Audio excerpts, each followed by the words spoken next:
bénissons aussi les seigneurs parce que vous êtes nombreux à suivre cette chaîne de manière à ce que la gloire de Dieu ne manque pas à visiter, à se manifester dans votre vie. Je bénis aussi le Seigneur pour cette opportunité que nous avons faite encore aujourd'hui dans cette émission Posons le fondement que nous avons l'honneur de vous présenter. Nous disons que cette émission, c'est une émission qui vise le progrès spirituel, c'est une émission qui vise la croissance spirituelle, c'est une émission doctrinale qui explique à l'Église de manière générale, mais à tous les enfants de Dieu en particulier, à comment ils peuvent se développer dans leur foi, comment ils peuvent s'épanouir dans la grâce que nous avons acquise depuis la croix de Golgotha. Et sur ce plateau, nous avons l'honneur de recevoir un homme de Dieu que vous allez découvrir tout à l'heure. Et avec lui, nous allons parler d'un sujet très important qui concerne les principes fondamentaux pour arriver à obtenir, à vivre dans sa vie des progrès évidents. En fait, bien aimé dans le Seigneur, il est vrai que nous avons la grâce, il est vrai que nous avons le Saint-Esprit, il est vrai que nous avons la puissance, mais il est regrettable, il est deux fois difficile de concevoir comment nous, en tant qu'enfants de Dieu, nous servons un grand Dieu, nous servons un grand roi, et dans nos vies, il n'y a pas ce reflet de gloire, il n'y a pas cette manifestation physique de ce que nous sommes spirituellement. Il y a ceux-là qui sont spirituellement costauds, riches, mais physiquement, ils n'ont rien. Nous avons beaucoup de promesses, mais cependant, nous ne voyons pas l'accomplissement, nous ne voyons pas la manifestation physique de ces promesses dans nos vies. Est-ce le problème de Dieu? Je ne crois pas que Dieu ait un problème parce qu'il n'y a rien qui peut le limiter. Est-ce le problème? C'est l'homme? Peut-être plus ou moins. Et c'est ça que nous allons voir, comment dans sa part, l'homme peut contribuer à la matérialisation de sa bénédiction. Qu'est-ce que nous devons savoir? C'est que quand Dieu te bénit, quand Dieu te promet quelque chose, ou quand Dieu te met dans une route d'opportunité, tu dois savoir que tu ne dois pas baisser les bras. C'est aujourd'hui que nous allons voir ces principes qu'il faut mettre en action, et curieusement, tout cela que nous voyons comme des gens qui progressent, qu'ils soient païens ou pas, nous voyons ces gens, ils réussissent rien qu'avec les méthodes, les principes que Dieu lui-même a énoncés dans la parole de Dieu. Voilà un peu autour de tout ce que nous allons nous entretenir avec l'homme de Dieu, le pasteur Jean-Baptiste, à qui je dis bonjour. Bonjour, merci d'être venu, d'avoir accepté notre invitation.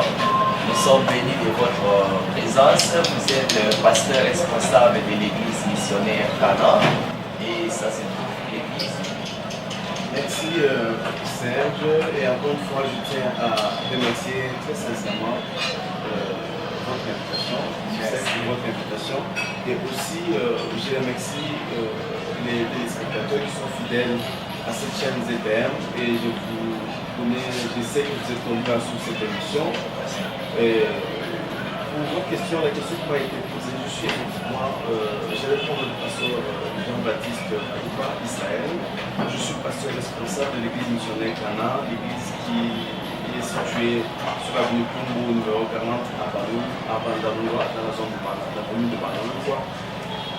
Voilà, donc je suis pasteur responsable. Que Dieu bénisse le pasteur. Donc, bien aimé dans le Seigneur, donc vous êtes en face d'un homme de Dieu qui n'est pas le moindre, excusez que je le dise ainsi, pasteur, qui n'est pas le moindre, il est responsable d'une grande église, même si lui-même ne l'a pas dit, il est responsable d'une grande église.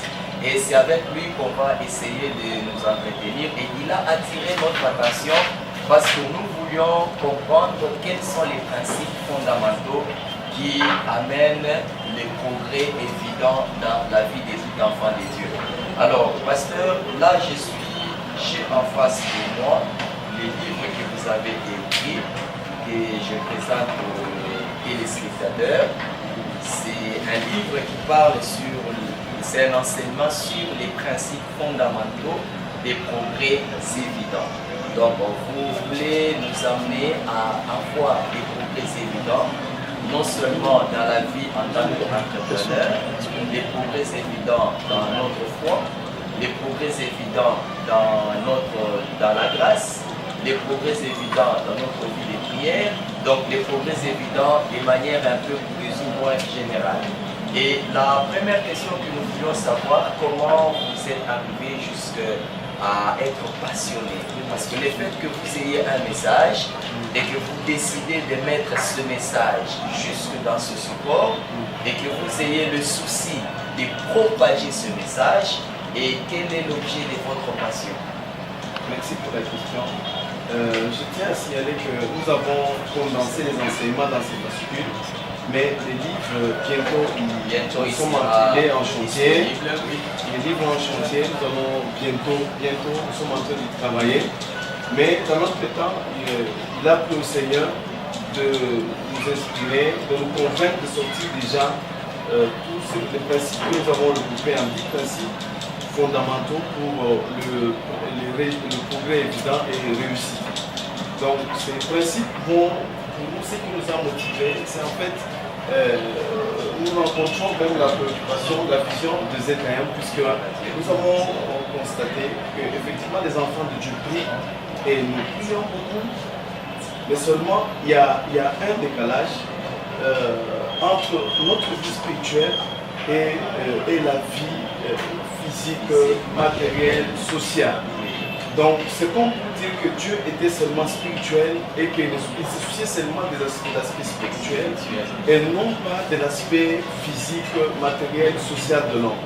Alors que nous savons que Dieu, s'il en était ainsi, Dieu allait créer l'homme esprit. Mais si Dieu a créé l'homme, comme nous le disons dans cette fascicule, que l'homme c'est un être parfaitement réfléchi de Dieu. Donc moi je définis l'homme comme étant un être parfaitement réfléchi de Dieu. Dieu a pris tout le temps de réfléchir avant de créer l'homme et par conséquent quand il a voulu qu'il soit matériel, c'est pour que l'homme puisse faire les choses sur la terre comme Dieu le fait au ciel. En fait dans le monde physique matériel que l'homme puisse dominer. Et c'est comme ça que quand Dieu l'a béni, il lui a dit d'assujettir la terre. C'est des choses que Dieu fait sur le plan spirituel, mais que l'homme puisse les matérialiser sur le plan physique. Puisque lui-même ayant été matérialisé par Dieu lui-même. Donc ainsi, nous avions été motivés par le fait que ces paradoxes que nous avons vu l'homme monter sur le plan spirituel et sur le plan matériel physique, nous avons vu que l'homme était un peu en déphasage. Et pour répondre justement à cette préoccupation, Dieu nous a inspiré de mettre sur pied ces différents principes.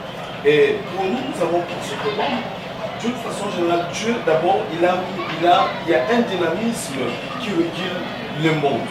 Donc le monde est en perpétuel changement. Donc la seule personne qui ne change pas, c'est Dieu. Et Dieu a voulu que l'homme soit dynamique, qu'il puisse transformer son environnement et en transformant son environnement, qu'il puisse créer un environnement propice où il peut s'épanouir, où il peut être heureux.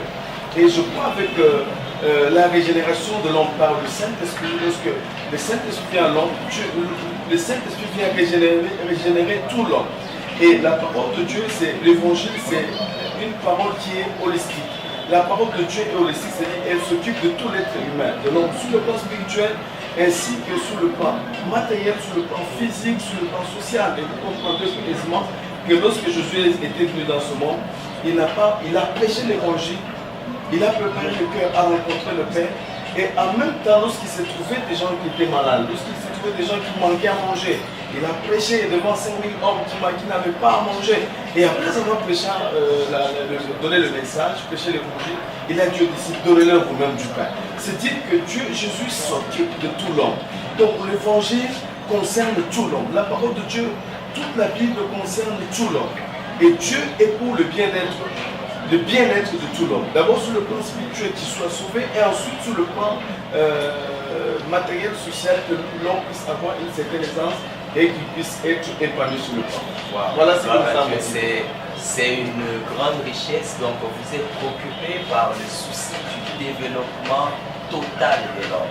C'est-à-dire, quand nous sommes en train de travailler, ne voyons pas seulement le côté spirituel, voyons aussi les côtés physiques, voyons aussi les côtés matériels, pour que nous puissions vivre la parole qui dit « Je désire que tu puisses prospérer à tous égards, comme prospère l'état de ton âme. » C'est-à-dire qu'il y a ce déphasage entre l'évolution de l'homme spirituel et l'évolution de l'homme physique, et voire même au niveau matériel. Donc, pasteur, je suis un peu préoccupé, j'ai été captivé quand vous avez dit que l'homme est un être réfléchi. Parfaitement réfléchi. Donc là, vous êtes en train de nous amener dans une sphère quand Dieu dit faisons l'homme à notre image, c'est qu'il a pris le temps de réfléchir à l'homme qu'il devrait créer, qu'est-ce que l'homme devrait faire, qu'est-ce que l'homme devrait être. Exact. Ça, c'est une grande richesse. Exact, c'est pratiquement ça. En fait, quand Dieu dit, c'est dans Genèse 1, verset 26, Dieu dit créons l'homme à notre image, à notre ressemblance. En fait, c'est ça. Dieu n'a pas créé l'homme comme il a fait pour toutes les autres créatures. Il a eu le temps de réfléchir pour que cet homme qu'il va créer puisse être à même aussi de réfléchir pour transformer son environnement. C'est exact. Wow. C'est pourquoi l'homme, les autres êtres vivants, les animaux, ils ne réfléchissent pas. Mais à l'homme, Dieu lui a donné la capacité de réfléchir et d'avoir la pensée de transformer son environnement. Gloire à Dieu. Donc, bien-aimé dans le Seigneur, j'aimerais dire à quelqu'un qui nous suit en ce moment, c'est que tu es une œuvre parfaitement réfléchie de Dieu. C'est-à-dire, cela n'engage pas ta beauté, cela n'engage pas ta classe sociale, cela n'engage pas ton appartenance à telle ou telle autre ethnie. La matière que nous sommes en train de décortiquer sur les principes fondamentaux du progrès évident, ça te concerne. Ce n'est pas seulement pour les pasteurs, ce n'est pas seulement pour ceux-là qui peuvent aujourd'hui s'appeler chrétiens, mais c'est pour toi aussi qui n'as pas encore connu Dieu. Et nous sommes en train de t'amener cette émission pour te dire que tu n'as pas raté la vie, tu n'as pas encore raté la vie. Et la Bible nous dit ceci, qu'il y a encore de l'espoir pour ceux qui vivent. Donc, si aujourd'hui tu es dans une situation d'échec, si aujourd'hui tu es dans une situation désastreuse, tu manques peut-être de tout, tu dois savoir que ce n'est pas fini. Tout au long de cette émission, on va te donner les secrets qui vont te permettre à transformer ton environnement. On va te donner les secrets de ce que tu dois mettre en pratique pour essayer à modifier ta perception de voir les choses, pour essayer de modifier tout ce que tu as comme pensée négative dans ton esprit. Je te prie de nous suivre encore avec beaucoup d'intérêt pour que nous puissions comprendre. Alors, pasteur, nous parlons du progrès évident. Avant d'abord d'arriver à ces principes, est-ce que vous pouvez essayer de nous expliquer ce que vous, selon l'aide du Saint-Esprit, ce que vous comprenez par ce qu'on peut appeler progrès évident? Ok, merci pour la question qui est pertinente. Avant même de répondre un peu à cette question, je voudrais dire aux téléspectateurs qui nous suivent, les frères et sœurs chrétiens, leur dit que effectivement Dieu, en créant l'homme, il a déposé des richesses en nous. Donc chaque être humain a des dons et des talents qu'il a reçus de Dieu. Et lesquels dons ne dépendent pas de l'appartenance à telle tribu, telle race, mais les dons se trouvent en chacun de nous. Et par conséquent, la façon dont nous allons nous servir de ces dons va déterminer notre progrès et notre réussite. Donc c'est très important. Donc c'est dire que Dieu a donné l'opportunité à chaque homme. Partout où il se trouve, il peut réussir. Il peut progresser et réussir. Donc nous sommes déjà avisés qu'il voilà. n'y a pas à Dieu n'est pas injuste. Dieu n'est pas injuste. Dieu, il est juste. Oui. En créant tout être humain, tout être humain, il a de la valeur devant Dieu, puisque ayant en lui tous les dons et les talents que Dieu lui a donnés. Donc en les exploitant, il peut percer dans la vie et réussir. Donc l'homme est déjà prédisposé à la réussite depuis sa création. Depuis sa création. Donc lorsque l'homme rentre dans ce monde, il est déjà capable de faire quelque chose. Peut-être avec le temps, il est prédisposé à apporter certains changements. Exact. Je vais revenir sur ça, mais je tiens d'abord à définir, c'est juste je voulais apporter quelque parce que c'est une planète, là où nous voulons amener les téléspectateurs, la planète des progrès évidents.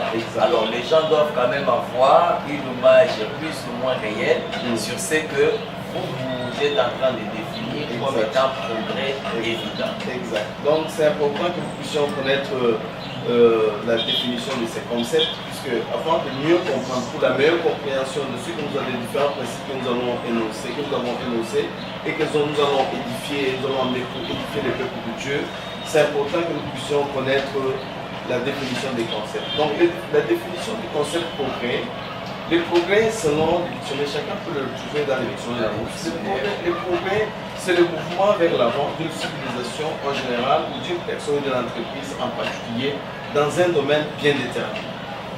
Donc, on n'entend pas progrès, le mouvement vers l'avant d'une civilisation en général, d'une personne ou entreprise dans un domaine bien déterminé, dans un domaine particulier. Ça, c'est la définition du dictionnaire. Et il a plu au Seigneur de nous inspirer une petite définition. Et quand vous allez l'apprendre, vous pouvez faire une citation. Nous donner, prendre notre référence, il n'y a pas de problème. Vous avez une autorisation.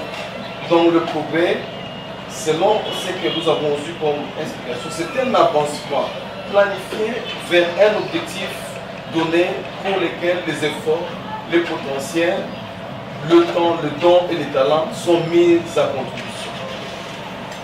Et retenez que le contraire du progrès, c'est la régression, c'est la décadence, c'est la décrépitude. Ça, c'est le contraire du progrès.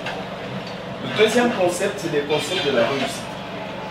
La réussite, d'après Larousse, c'est ce qui arrive à une personne ou un groupe de personnes conformément au but qu'ils se proposent d'atteindre.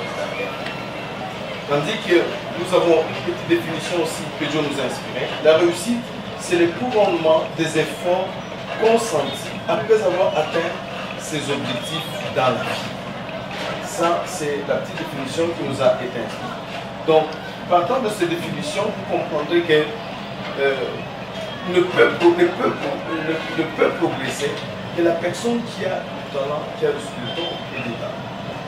En d'autres termes, ceux qui ne progressent pas, on peut dire qu'ils n'ont pas de dons et des talents. Ce n'est pas vrai. En fait, ne progressent pas, ceux qui ne progressent pas, ce sont des gens qui ne prennent pas conscience des dons et des talents qu'ils ont. Puisqu'il est important de découvrir les dons et les talents que nous avons. Lorsqu'on découvre les dons et les talents que nous avons, nous pouvons développer les dons. Parce qu'une chose est de posséder les dons et les talents, et une autre chose est d'exploiter, de développer les dons et les talents que nous avons.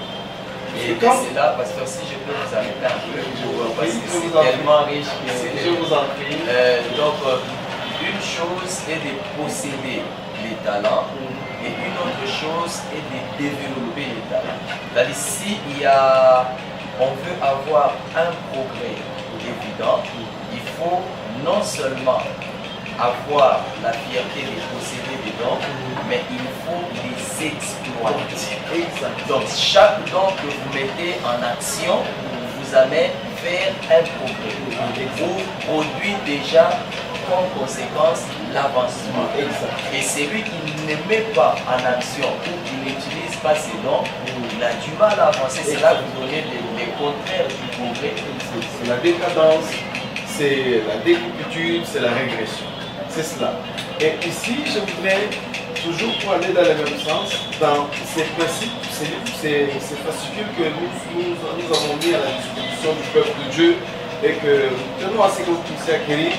Dans ces fascicules, nous expliquons et nous voudrions montrer au peuple de Dieu que nous avons toujours dit, et nous ne sommes pas les premiers à le dire, le seul lieu qui est riche dans ce monde, le lieu le plus riche dans ce monde, c'est le cimetière. Pourquoi? Puisqu'il y a des gens qui sont morts avec des dons et des talents. Peut-être qu'ils pouvaient changer l'univers. Oui, rien qu'avec ce qu'ils ont aujourd'hui, on allait apporter beaucoup de solutions au monde, aux problèmes qui gangrènent le monde aujourd'hui. Mais cependant, ils ont quitté ce monde en portant avec eux les solutions qui pouvaient apporter des solutions qui pouvaient arranger beaucoup de problèmes dans ce monde. Et là, ça alors, c'est ainsi que... Exact. C'est ainsi que moi j'en appelle au peuple de Dieu, aux chrétiens, à tous ceux qui nous suivent.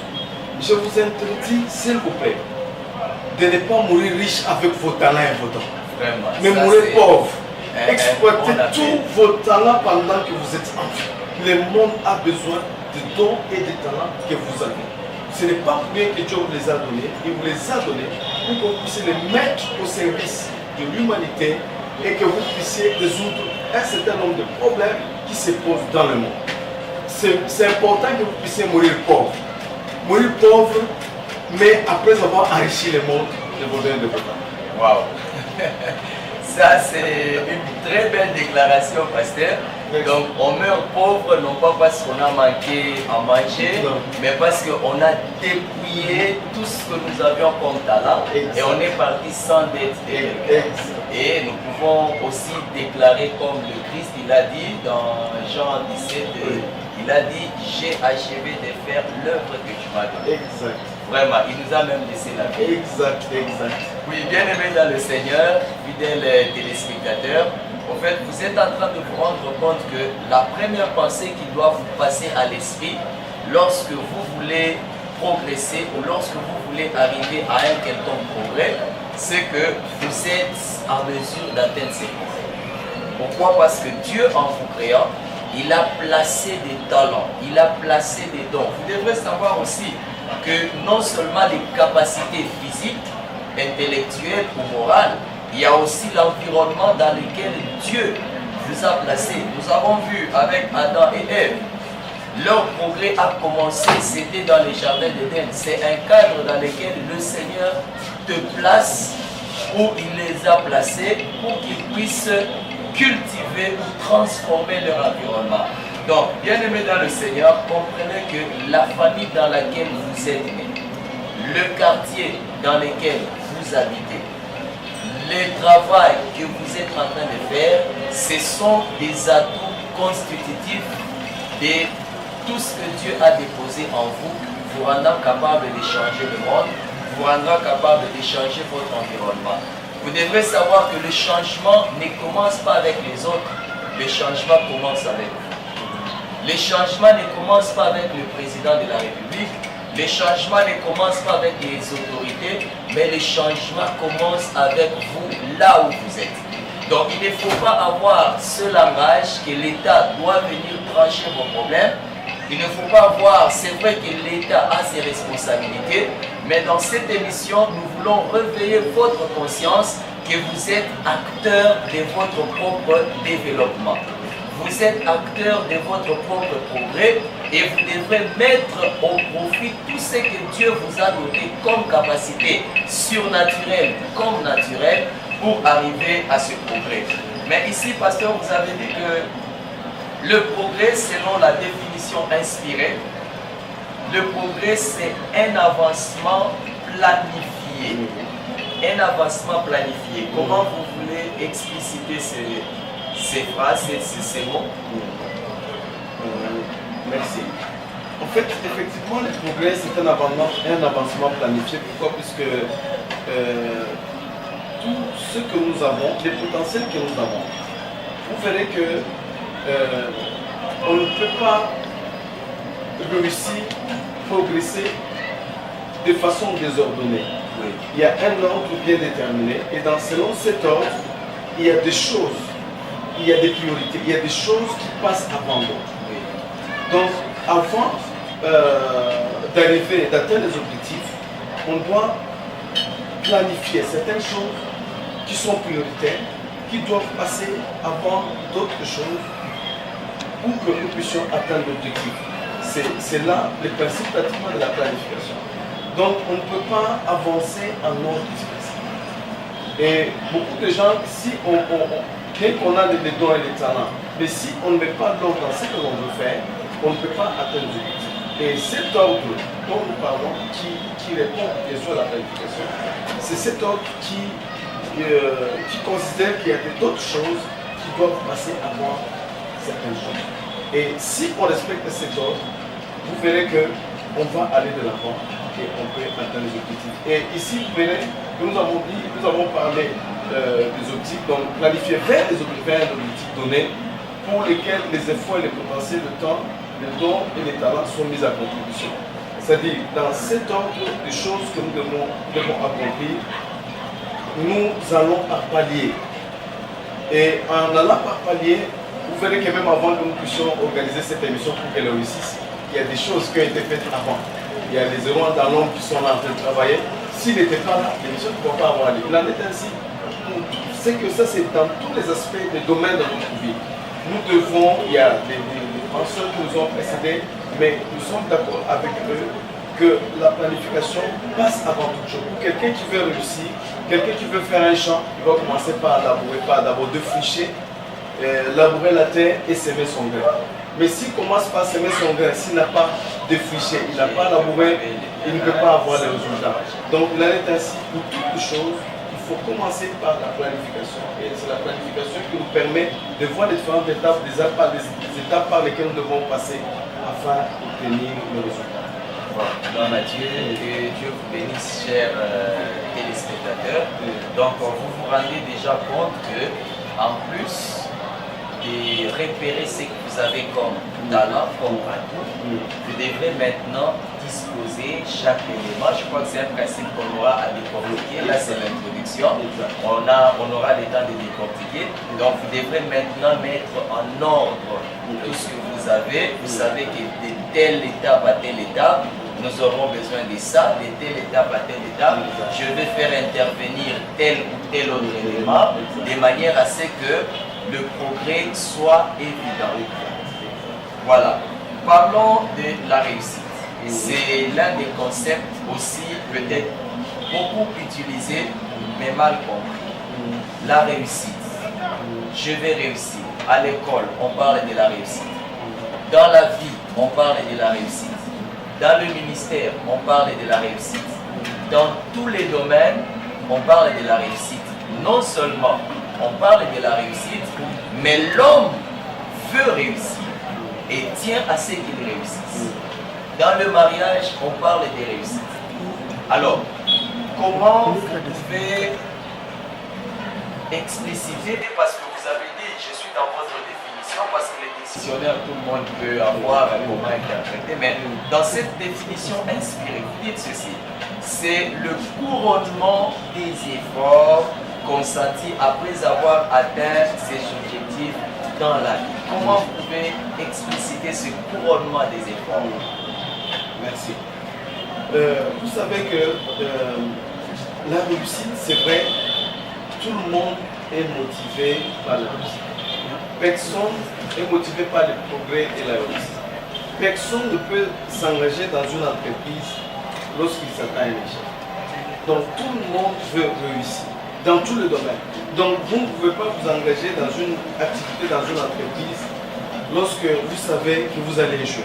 Pourquoi? Puisque vous savez que vous allez dépenser en énergie, en temps, en matériel, en argent.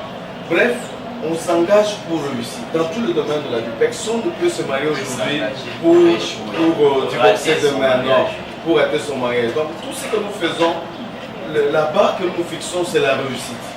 Et quand on réussit, pour qu'on en réussisse d'abord, on s'investit. On investit tout ce que nous avons, les potentiels, on investit toutes les capacités, aussi bien on fait appel à Dieu, en fait, qui, lui, il est la réussite par exemple, c'est lui qui donne la réussite. Et là, je ne peux pas avancer sans faire allusion à Josué 1 qui nous dit, la Bible dit, c'est livre de la main et sa loi est faite ta bouche, médite-le nuit et jour, c'est alors que tu réussiras dans toutes tes entreprises et tu auras du succès. Donc, il y a des choses que nous devons faire pour réussir. Et dans chaque domaine où nous sommes en train d'entreprendre, si nous voulons réussir, nous devons nous investissons en sacrifice, nous devons faire des sacrifices, nous devons donner du temps, nous devons donner des moyens, nous devons donner notre potentiel, nos capacités, et tout cela converge vers un seul but, vers les objectifs. Et lorsque nous atteignons ces objectifs, alors nous pouvons dire que nous avons réussi. Nous avons réussi. Voilà. C'est l'état de satisfaction qu'on obtient lorsque un résultat est atteint. Obtenu. Et le couronnement, ici quand on parle de couronnement, c'est-à-dire il y a la satisfaction, aussi bien la gloire qui provient de cette réussite, le fait que nous avons rendu les services que nous devons faire, et non seulement notre satisfaction, mais la satisfaction aussi des autres, des gens auprès desquels nous servons, nous rendons des services, lorsqu'ils sont satisfaits de notre travail, et nous avons, il y a un couronnement de gloire, là nous pouvons dire que nous avons atteint nos objectifs, nous avons réussi, et la satisfaction des autres fera notre bonheur. Et en fait, c'est dans ce sens-là que nous donc, je vous ai bien suivi et bien compris, pasteur. Donc, vous êtes en train de placer ce couronnement où c'est la réussite, le concept de réussite, c'est après avoir travaillé. On ne peut pas espérer réussir si on n'a pas travaillé. Et c'est ça pratiquement le mal que nous vivons aujourd'hui. Il y a des gens qui peuvent facilement dire quand moi j'aurai 10 000 $, je ferai. Quand moi j'aurai 100 000 $, je ferai. Quand je serai PDG, je ferai. Et la question est de savoir, ce couronnement-là, cette réussite, que faites-vous aujourd'hui pour mériter cela?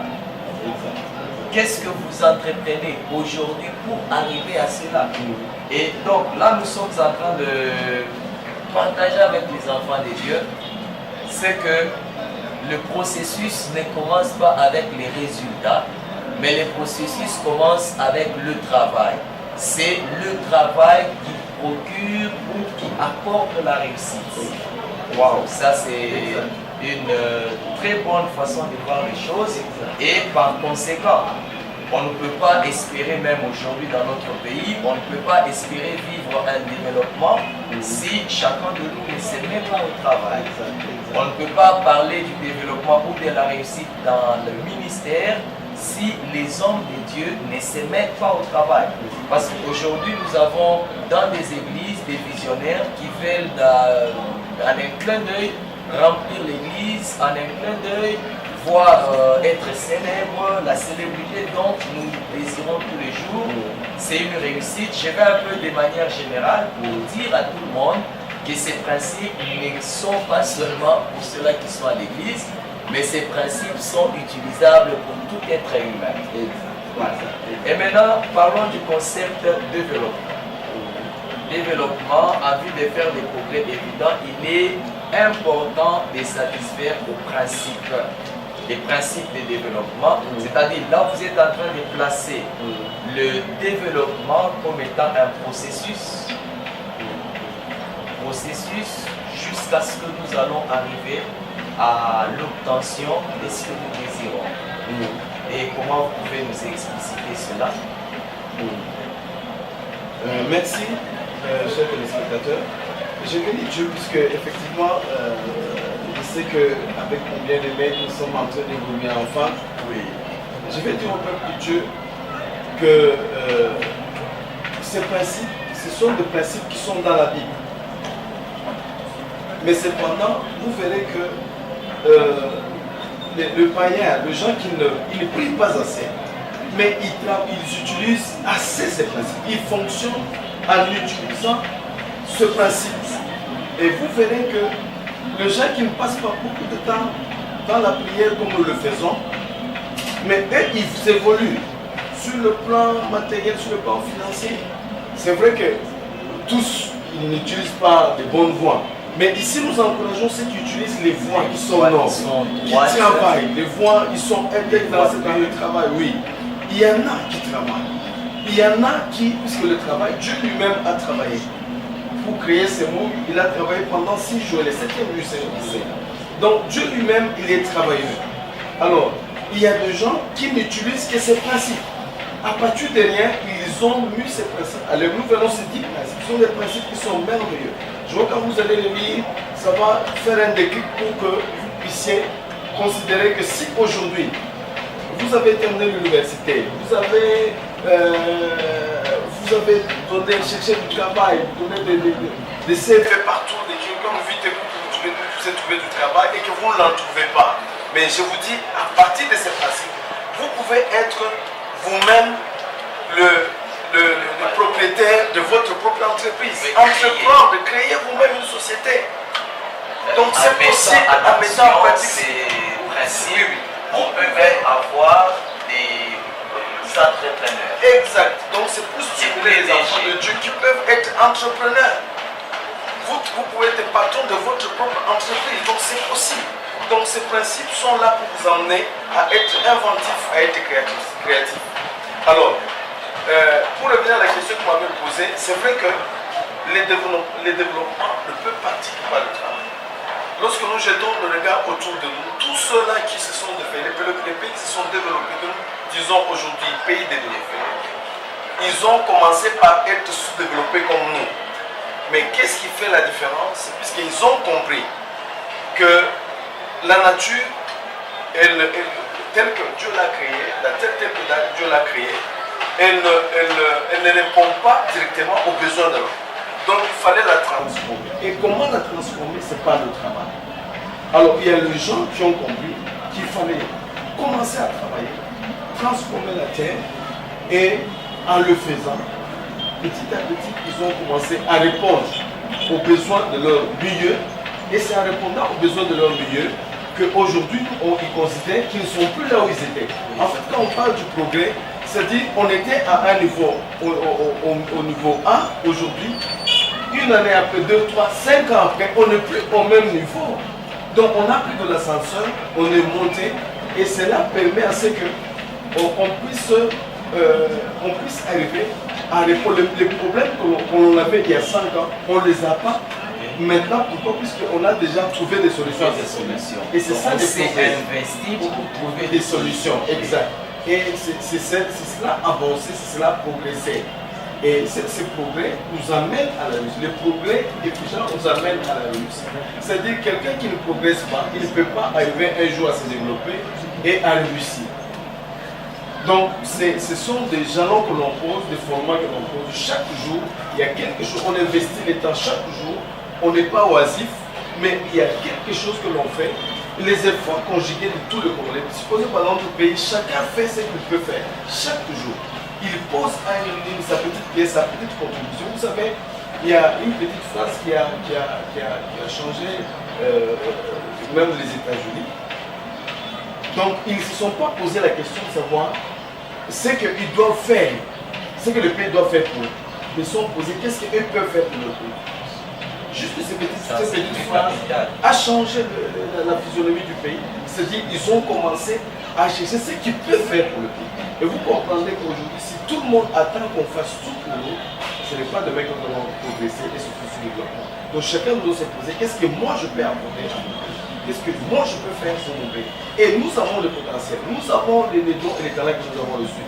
Et si chacun à son niveau peut faire quelque chose, et les efforts conjugués de chacun de nous peut amener certainement un avancement, un progrès évident et à terme un développement. Gloire à Dieu, pasteur, il y a beaucoup de choses. Heureusement que nous venons d'introduire ces livres sur ça, c'est encore un recueil. Les livres vont bientôt sortir, mais déjà vous pouvez savourer, avec le numéro qui s'affiche au bas de votre écran. Dès que vous appelez, on va vous procurer ces livres. Vous allez vous enrichir votre dictionnaire. Que Dieu vous bénisse. Bien-aimés dans le Seigneur, nous sommes à la fin de notre émission. Mais j'aimerais vous dire une chose, le pasteur a souligné quelque chose de très capital. J'aimerais que ce soit les derniers éléments que vous allez avoir pour cette émission. Le pasteur a dit, Dieu a tout placé dans la nature, mais la nature ne peut pas nous donner directement ce que nous voulons. Wow. Tout est dans la nature, mais cependant la nature ne nous les donnera pas directement. La nature nous les donne à travers le travail. C'est-à-dire, si tu veux avoir ce que tu veux, tu dois commencer par travailler. Si tu veux avoir un changement, tu dois commencer par travailler. Et nous avons chuté par un élément très capital que le pasteur a épinglé. Il vient de dire que ce qui a changé les États-Unis, ce qui a changé aujourd'hui ce monde que nous voyons, c'est parce que les gens se sont posé la question, qu'est-ce que ferons-nous pour changer le pays? Que ferons-nous pour changer, pour que dans l'église, au lieu de savoir ce que l'église fera pour vous, au lieu de savoir ce que le gouvernement doit faire pour vous, mais vous plutôt investissez-vous à trouver ce que vous pouvez faire pour votre église, trouvez tout ce que vous pouvez faire pour tout ce que vous voulez entreprendre, là où vous voulez apporter un changement. Voilà, fidèles téléspectateurs, ça c'est l'introduction. Dans le prochain numéro, vous aurez la suite. Je remercie les pasteurs qui ont été avec nous. Nous vous bénissons aussi, chers téléspectateurs, de votre fidélité non seulement à la télévision, mais aussi à l'émission. Que le Seigneur vous bénisse. À la prochaine. Au revoir.